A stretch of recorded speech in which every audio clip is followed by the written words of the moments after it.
देव स्वर, ईश्वरीय स्वर, एक सनातन स्वर। उस भिक्षुणी के द्वार पर जो खुद भिखारिन, पति भिक्षाई तो मांग के लाता था, कभी मिलती कभी न मिलती,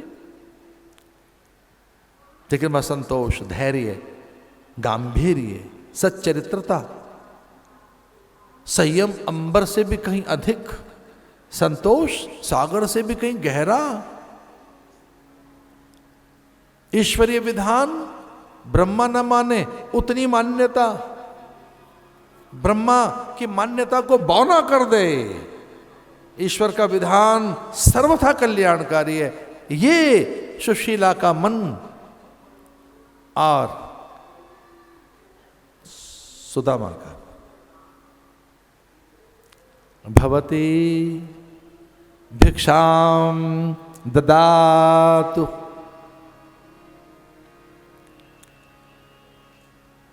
ओ सुभद्रा, सुशीला, संस्कार संपन्ना माते, मैं भिक्षा मांगने आया हूं।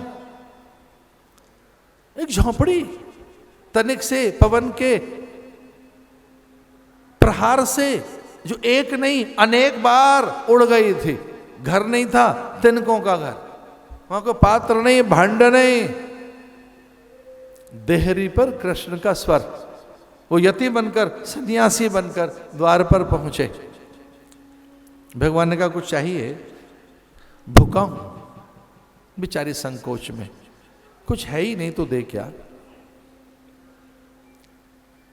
रीते भांड ऐसे उलटने पड़ने लगी, मिट्टी के पात्र, कि अतिथि को समझ आ जाए कुछ है नहीं।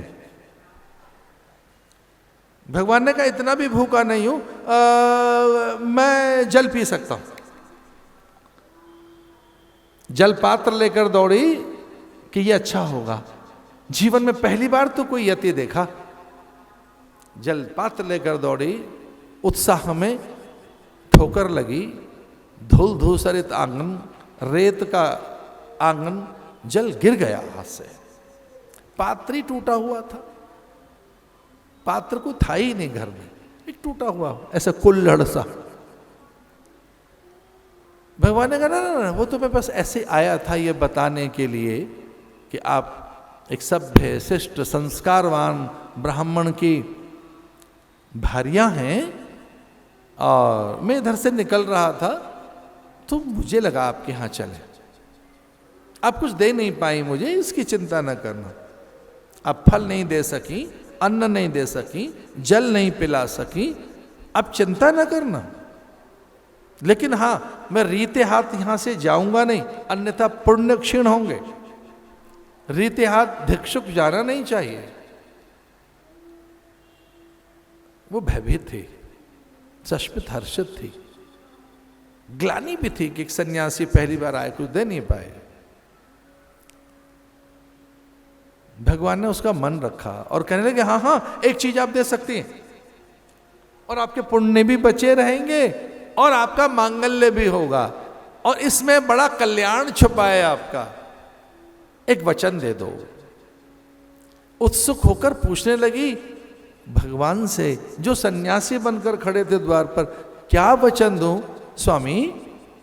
भगवान ने कहा कि इतना वचन दो कि आपका पति सुदामा कृष्ण का मित्र है, उसे द्वारिका भिजवा देना, बस इतना सा वचन दो,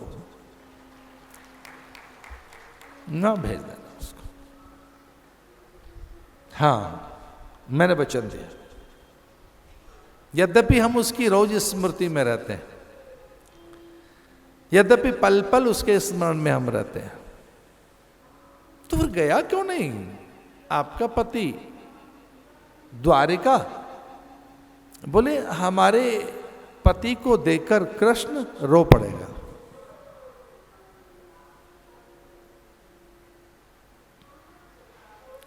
उसकी आंखें भर आएंगी।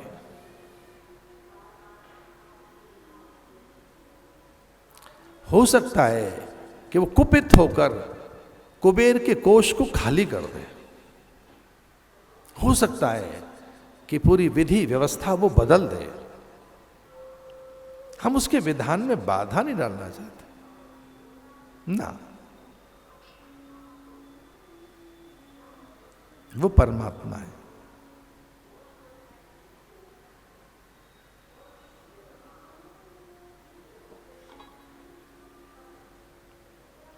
अगर सुदामा दिखा कृष्ण को, टूट जाएगा।